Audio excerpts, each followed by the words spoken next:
এটাই তো কৈছো মই প্ৰমোদ বড়োৰ যিমান ভিজন ডকুমেণ্ট বা কি এইবিলাক কমিশ্যন ডকুমেণ্টহে ক'ব লাগিব আমি কমিশ্যন লোৱা ডকুমেণ্ট এইবিলাক ভিজন কিবা বনাই পেলাই আৰু পইচা ওলাবহি পইচা ওলাই পেলাই খাব সেইটোহে প্ৰমোদ বড়ো 4.5 বছৰৰ বেছি পাৰ হৈ গ'ল আজিৰ দিনত যিমানেই নকয় কিয় কোনো পাব্লিকে তাক বিশ্বাস নকৰে কোনো জাতিয়ে বিশ্বাস নকৰে তাক বিটিয়া চুক্তিটো আজিৰ দিনত এটাও ইমপ্লিমেণ্ট হোৱা নাই সীমা বঢ়াব লাগিছিল বঢ়োৱা নাই 60টা সমষ্টি হ'ব লাগিছিল কৰিব পৰা নাই প্ৰমোদ বড়োৱে আৰু ঘৰে ঘৰে চাকৰি দিব লাগিছিল আৰু কিবা কিবি ইনষ্টিটিউশ্যন কিবা কিবি ইনষ্টিটিউশ্যন বনোৱাৰ কথা আছিল ভৈৰৱকুণ্ডত কিবা ইউনিভাৰ্চিটি আমাৰ চিৰাং জিলাত ৰৌমাৰীত কিবা ইউনিভাৰ্চিটি এনেকুৱা বহুত আছিল এটাও কৰিব পৰা নাই আৰু সি নোৱাৰে मानगोनां EM रनजित बसुमतारी बिथाङा मजाबारि एरियानि ट्राइबेल बेल्ट्स एन्ड ब्लक्सनि हाखौ लानानै जोंनि गेजेराव एसे सावरायलायबाय थानाय अबजेक्सन हमलायबाय थानाय माखासे बाथ्राफोरखौ जोंबो खोनाबाय दंखायो दा बे मजाबारि एरियानि ट्राइबेल बेल्ट्स एन्ड ब्लक्सनि हा आरो बे हाखौ tribal belts and blocks creation खालामखांनायनि उनावहाय जायफोर नन प्रोटेक्टेड नन ट्राइबेल हारिनि सुबुंफोरा दखल खालामनानै दंबोगासिनो दङ बैफोरखौ इफेक्सन खालामनांगौनि थाखाय दाबि दैखांनाय धरना खालामनाय गोबां नुथायफोरखौबो जों नुनो मोनगासिनो दङ दा बे बिथिंनि बेलायाव मानगोनां EM रनजित बसुमतारी बिथाङा बुंदों जे बे मजाबारि एरियानि ट्राइबेल बेल्ट्स एन्ड ब्लक्सनि हायाव जायफोर नन प्रोटेक्टेड नन ट्राइबेल हारिनि सुबुंफोरा tribal belt and block creation खालामखांनायनि उनावहाय इलिगेलि दखल खालामनानै दङ बिसोरखौ माने बैनिफ्राय बोखारनानै बहाबा गभर्नमेन्टनि रिजार्भ सीट हायाव बिसोरखौ लांनानै दोनहैनायनि बाथ्राखौ बुंनाय जों नुनो मोनदों दा मोनसे बाथ्राया जाहैबाय मा रायजो राजा नोंथांमोन जाय मानगोनां EM रनजित बसुमतारी बिथाङा जाय नन प्रोटेक्टेड जाय नन ट्राइबेल हारिनि सुबुंफोरा जोंनि बे मजाबारि ट्राइबेल बेल्ट्स एन्ड ब्लक्सनि हाखौ दखल खालामनानै आवग्रिनानै लाबोदों दा बैसोरखौ बोस्रांनांगौनि थाखाय इफेक्सन खालामनांगौनि थाखाय आरो बैसोरखौ बेनिफ्राय दस्रा गुबुन मोनसे जायगायाव लांनांगौनि थाखाय एसेबां अननायनि रावजों एसेबां मेलेमजिबि सान्थौ गोहोजों बैसोर नन प्रोटेक्टेड नन ट्राइबेल हारिनि सुबुंफोरखौ साननानै जे बाथ्रा बुंदों जोबोद मानिनांगोन रायजो राजा नोंथांमोन नाथाय मोनसे बाथ्राया मा रायजो राजा नोंथांमोन थांनाय बावैसो सान सिगाङावहाय मानगोनां प्रमोद बर' बिथांनि सरकार दैदेननाय समावनो अर्थात मानगोनां EM रनजित बसुमतारी मोननि सरकारनि समावनो बा सरकारानो बे चिरां डिस्ट्रिक्टनि बर' न'खरफोरखौ JCB लालायनानै अन्थाव बाथाव नायगार एसेबां अन्थाइ बिखाजों बर' न'खरफोरनि न'फोरखौ बुख्रेबनानै इफेक्सन खालामबाय होस्रांबाय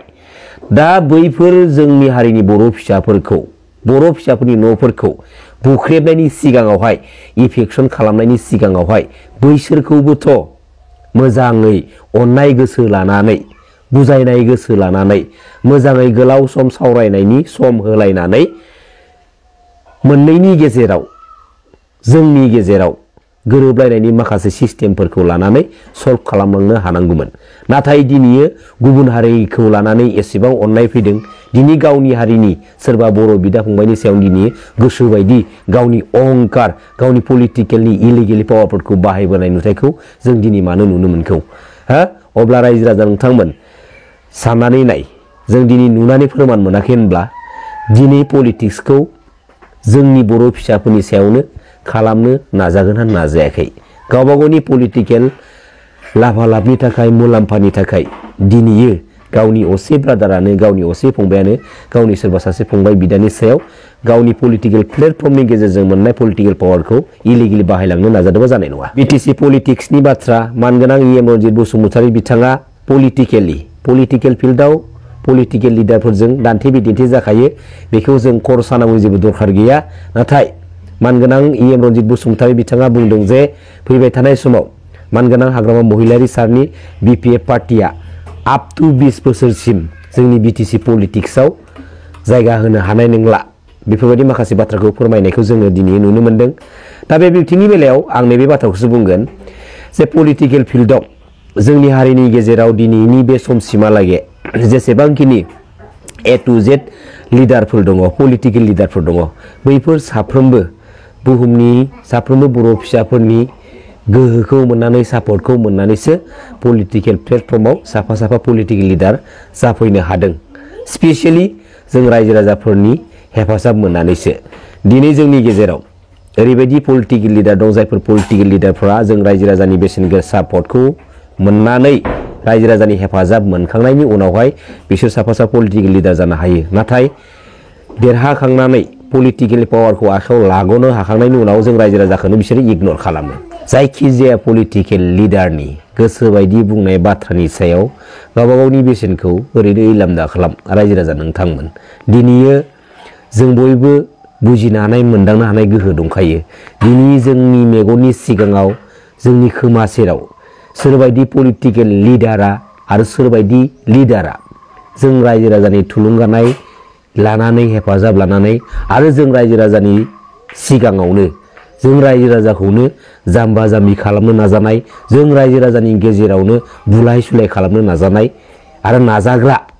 बैफोर लिडारफोरखौसो जोङो साजा होनांगौ रायजो राजा नोंथांमोन। मिथिगौ ना? बेखिनिखौ आं गुरैयै गासैबो रायजो राजा नोंथांमोननिसिम खावलायहरनाय जाबाय। खुलुमबाय। जे बर' हारिनि जे बर' बिमानि 2003 मायथाइनि 10 फेब्रुवारिनि जोंनि जा नैथि बर' एकर्ड बिटिएडि एकर्ड, बे एकर्डनि गेजेरजों जोंनि बिटिसिआ ट्राइबेलफोरनि अनगा जेसेबां कमिउनिटिफोर दङ बिथांमोनखौ बनाफाइड सिटिजेन हिसाबै गनायना लानानै जायफ्रा बिटिसि क्रिएशन जानायनि सिगांनो बावहाय दंफैखायो बिथांमोन हानि मोनथाय होनायनि बाथ्राखौ रोखा लिरनाय दङ। दानिया मोनसे बाथ्राया रोखा जे 2003 मायथाइनि 10 फेब्रुवारिनि जा बिटिसि एकर्ड, बे बिटिसि एकर्डनि गेजेरजों बनाफाइड सिटिजेन हिसाबै मोनखानाय हानि मोनथायखौ बा जोंनि 6 शिड्यूलनि जा रुल दङ बे रुलखौ दिनै जोंनि सरकारा गुरखाफोरनो गुरखा सार्टिफिकेट होनायनि गेजेरजों हानि एलटमेन्ट आरो सेटेलमेन्टआव बाहायनो हागोन होननाया बे नङा जे बिटिसिनि कमप्लिट रुलखौ बियो बिथांमोना ब्रेक खालामनो हागोन। बावहाय जों मोनथाम बाथ्राखौ गोसोखांनांगोन। बिटिसिनि सिङावहाय सोरबाया जुदि हानि मोनथाय नागिरदोंब्ला काउन्सिलनि सिङाव बियो बिटिसि क्रिएशननि सिगां जाथारनांगोन बनाफाइड सिटिजेन हिसाबै। बियो गुरखायानो जा, आदिबासियानो जा, मुसलमानानो जा, जेखि जाथि जनगोष्ठियानो जायाथों मानो बिथांमोना जुदि बनाफाइड सिटिजेनब्ला बिथांमोना हानि मोनथाय मोनगोन। नाथाय बनाफाइड सिटिजेनबाबो काउन्सिलनि सिङाव थानाय 19टा BLM ब्लक, बे BLM ब्लकनि सिङाव बिथांमोना हानि मोनथायखौ मोनो जुदि बिथांमोना BLM ब्लक क्रिएशन जानायनि सिगांनो बै BLM ब्लक एरियायावहाय सिगांनिफ्रायनो रायजो जाबोबाय दङब्ला। दानिया जोङो मोनथाम बाथ्राखौ गोसोखांनांगोन जे काउन्सिलाव बिथांमोननो जों जुदि ग्रेजियारनिफ्राय गुरखा सार्टिफिकेटखौ होनाय जादोंब्लाबो गुरखा सार्टिफिकेटआ कमप्लिटलि बिथांमोननो डिफेन्सिभ होनो हाया। बे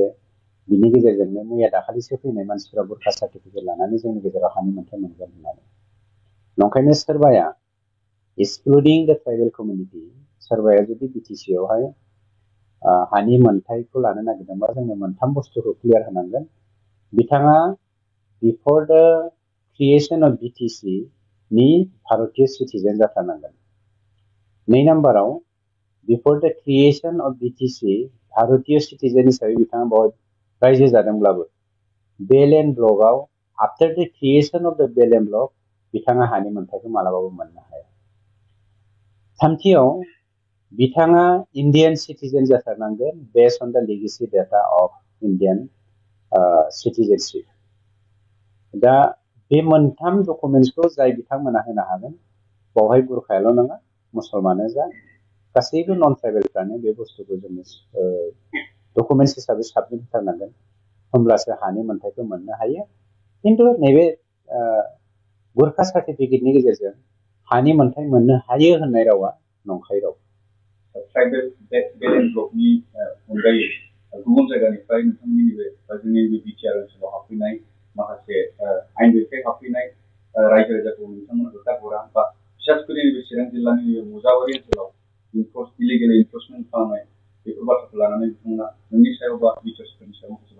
मजाबारि ओनसोलनि जा हानि जेंना बे हानि जेंनाया बिपिएफनि समनि जेंना बिपिएफनि समावसो बिथांमोना बहाय इनक्ल'स जादों जोंनि समाव इनक्ल'स जाया आं दाना बिपिएफनि समाव इनक्ल'स जादों होननानै बिपिएफखौबो सोंखारिनो नागिराखै कमप्लिट भारत आसामाव जेसेबां बेलेग बेलेग ब्लक दङ बे बेलेग ब्लकआ अलमस्ट माने 60-70% दिनै इनक्ल'स जाबाय नन ट्राइबेलफोरजों आरो सेम कन्डिशनानो बिपिएफनि समाव मजाबारि एरियाया इनक्ल'स जादों दाना मोनसे खोन्थाया जादों बिथांमोन सोर होनदोंमोनलाय दावराव देख्रेब बिथाङा जे बाथ्राखौ बुंदों दावराव देख्रेब बिथाङा गावनो बिपिएफनि एडभाइजार आरो बिपिएफनि समाव बिथाङा बे खामानिखौ मावसेयावबो गावसोरनो पलिसि खालामनानै भट बेंक हिसाबै बाहायनो थाखाय बे फाइलखौ खेबथाम आप एन्ड डाउन गोजौनिफ्राय गाहायसिम लांलाय लाबोलाय खालामबाय थानानै गावसोर 70 बोसोरखौ हगारदों खिन्थु जोंनि सरकारा मानबीर प्रमद बर' बिथांनि दैदेननायाव नैबे मजाबारि बेल एन्ड ब्लक एरियानि जा हा बे हाखौ अकुपाय खालामना थानाय जोंनि मुसलमान माइनरिटि भाइफोरजों जों दिनै सावरायगासिनो दङ जों बिथांमोननो होनदों आयेनाथ नों बेल एन्ड ब्लकआवहाय नन ट्राइबेला आफ्टार द क्रिएशन अफ द बेल एन्ड ब्लक हानि मोन्थायखौ मोननो हाया गतिके नोंथांमोना भुलाव बेवहाय हाबखांबाय हिसाबै बे हाखौ हगारनायनि बेबस्था लानांगौ जों सावरायबाय दङ सावरायनायनि गेजेरजों दा बिथांमोना हाखौ हगारनानै थांनो राजि खिन्थु जेराव बिथांमोना बिटिसि एकर्डनि रुल बायदियै बनाफाइड सिटिजेन जोंनि बिटिसिनि नागरिक जाबाय गतिके बिथांमोनखौ जोङो सैमा अमा बायदि होखारनानै हरनो हाया जायनि जाहोनाव बिथांमोनखौ दोननो थाखाय आउटसाइड बेल एन्ड ब्लक जेनेरेल एरियायावहाय सरकारि लेन्डआवहाय माबा मोनसे होनायनि हा एसे होनानै न' लुना थानो हानायनि बेबस्थानि गेजेरजों जोङो होनो थाखाय राहा लागासिनो दङ आरो बेखौ जोंनि मजाबारि एरियानि मुसलमान माइनरिटि भाइफ्रा दिनै राजि जाबाय जोङो इभिक्सन खालामालासेनो जेरावहाय जों बे खामानिखौ जोङो समस्याखौ समाधान खालामनो नागिरदों खिन्थु बिपिएफआ मानो इभिक्सन बाथ्रा रायलायदों बेखौ जों बुंनो हाया खिन्थु मजाबारिनि जा इसु बे इसुखौ बिपिएफआ समाधान खालामनो हायाखै जों समाधान खालामनो थांगासिनो दङ दा बिटिसि बिसायख'थिखौ लानानै मानबीर प्रमद बर' बिथांनि दैदेननायाव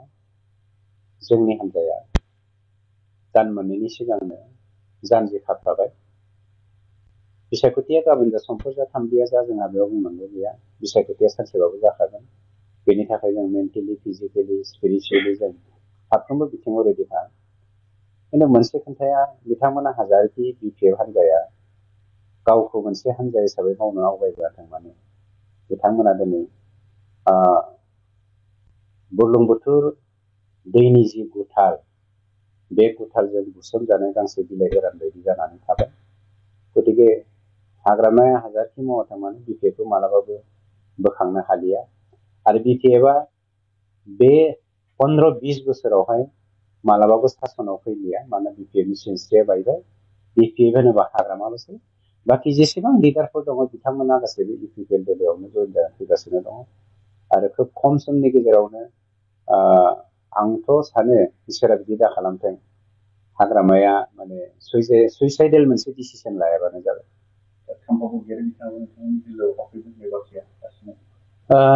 बाथ्रायाथ' सोलिगासिनो दङ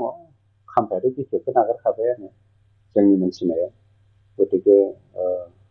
बिपिएफखौ नागारबाय जेब्ला बिपिएफनि अल्टारनेटिभ वेखौथ' बिथाङा लाखानांगोन गतिके जोंनि थाखाय साफ्रोमनोबो जोंनि दरजाया खुला नाथाय हाग्रामानि थाखाय दरजाया बन्द